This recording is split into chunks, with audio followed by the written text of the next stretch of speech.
Bitcoin pulling back today, but it's on a massive run since the election, topping $93,000 yesterday. That was a record high. That has lifted Bitcoin and adjacent stocks as well, including MicroStrategy, which revealed it bought more than 27,000 Bitcoins over the past 2 weeks. Shares of MicroStrategy hit an all-time high yesterday as well. Joining us now in an exclusive interview is Michael Saylor, co-founder and executive chairman at MicroStrategy. He is joining us from the Cantor Crypto, Digital Assets, and AI Infrastructure Conference in Miami. Michael, it's great to have you on the show. Yeah, thanks for hosting me, Morgan. So I'm going to start right there. The torrid run we've seen in Bitcoin, is this all just anticipation about what a Trump administration is going to mean for it? You know, the red wave is probably the biggest thing that's happened in the past 4 years for Bitcoin. It's incredibly auspicious for Bitcoin and for the entire crypto industry. But we're also getting a lot of very constructive support from Wall Street. BlackRock has been a very, very strong voice articulating the Bitcoin value proposition. And of course, MicroStrategy on October 30th announced that we were going to raise $42 billion to buy Bitcoin. And that's the same as saying we're going to buy every Bitcoin mine for the next 3 years at $85,000 or more Bitcoin. So there's a lot of bullish things going on in the market right now. And I do want to get to that audacious $42 billion fundraising plan of yours. But first, there's a lot of regulation and regulatory aspects that are in focus with the Trump administration coming into play.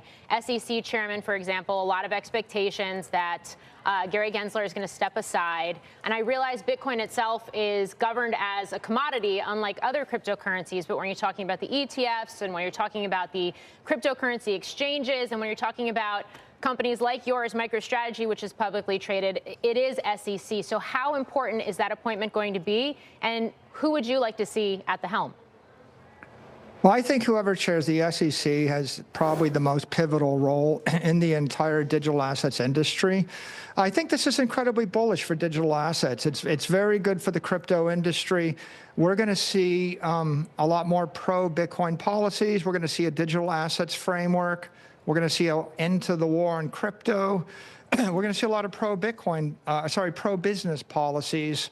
And I think that clearly the SEC will be a big part of it. So it's above my pay grade to have an opinion on who it's going to be. But I think it's pretty clear the House, the Senate, the White House, they're all very pro-crypto. So I expect that we'll have a very supportive head of the SEC.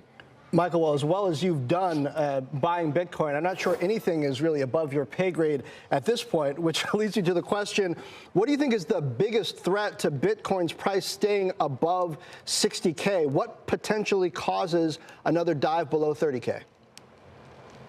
Yeah, I don't think it's going to 60K. It's not going to 30K. I think it's going to go up from here. I'm planning the 100K party. And I'm thinking it's probably going to be New Year's Eve at my house. So I would be surprised if we don't go through 100K in November or December. So then what's the biggest threat to it going lower, even if it doesn't get that low? I think the biggest uncertainty in the industry was November 5th. And would you have a blue wave? Would you have a red wave? Or would you have a split Congress? And would you have any dispute about the future of crypto assets and Bitcoin? I think that was settled by the people very decidedly on November 5th. And I don't really see any threats in the near-term horizon. A strategic Bitcoin reserve, how likely is it that that is actually established? And why would that be a good thing when you're talking about a decentralized asset now being stockpiled by a centralized government? Well, that's being sponsored by Senator Lummis from Wyoming, and she understands the value of the frontier. The United States was built by purchasing Manhattan, then we purchased the Louisiana Territory, then we purchased California and acquired Texas, and then we bought Alaska. The next great frontier is cyberspace, and the obvious thing to do is to own cyberspace, buy the future. And so I think it's a great idea. I think it will happen.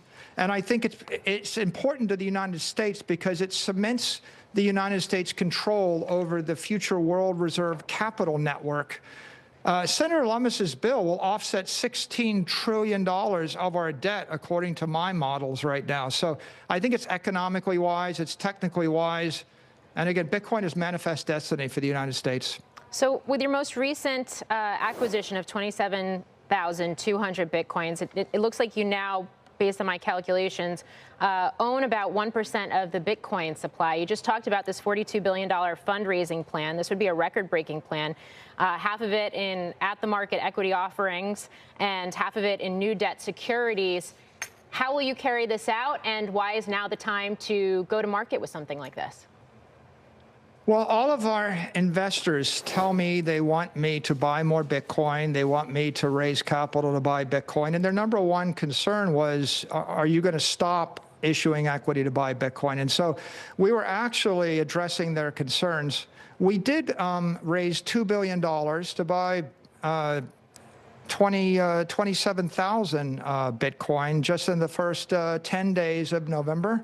So we're moving fairly aggressively on it. I think our exact rate will be a function of the capital markets, but right now they've been very enthusiastic. So our plan is 3 years, but it's possible we'll do it much before then. Okay. Michael Saylor of MicroStrategy. Great to have you on. Thank you. Thank you.